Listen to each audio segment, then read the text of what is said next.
Hello बच्चों, let's read the question and the question says the fraction of volume occupied by atom in a body centred cubic unit cell is option A 0.32, option B 0.48, option C 0.68, option D 0.74।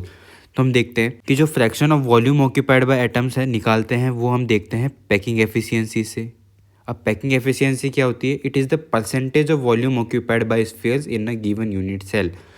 कि जो हमारा unit cell है, lettuce है, उसके अंदर जो sphere volume occupy कर रहे हैं वो कितना कर रहे हैं वो हम देखते हैं पैकिंग एफिशिएंसी से। अब इसको कैसे कैलकुलेट करते हैं? ये आता है हमारा volume occupied divided by total volume या फिर वॉल्यूम अवेलेबल इनटू 100। अब इसको सॉल्व करने का सिंपल वे है z into 4/3 pi r cube divided by a cube. अब यहाँ पे z जो है वो है effective number of atoms per unit cell, atoms effective number of atoms per unit cell. 4/3 pi r cube उन एटम का वॉल्यूम है, जो स्फीयर्स है हमारे उनका वॉल्यूम है 4/3 पाई आर क्यूब एटम्स का वॉल्यूम है।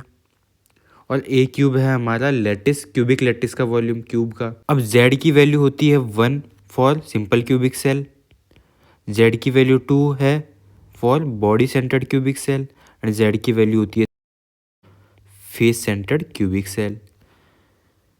अब हमें ये एक चीज़ और ध्यान रखनी है कि जो रेडियस का और एज लेंथ का रिलेशन होता है for body centred cubic cell वो होता है √3a is equal to 4r। ये रिलेशन होता है for body centred cubic cell edge length का और रेडियस का। तो अब हम इन सभी वैल्यूज़ को पुट करते हैं इस फॉर्मूला के अंदर। तो z की वैल्यू है हमारे पास 2 into 4/3 pi r cube divided by a cube.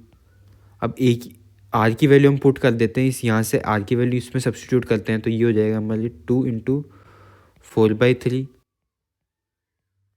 Pi are की वैल्यू क्या हो जाएगी √3a डिवाइडेड बाई 4 का होल क्यूब।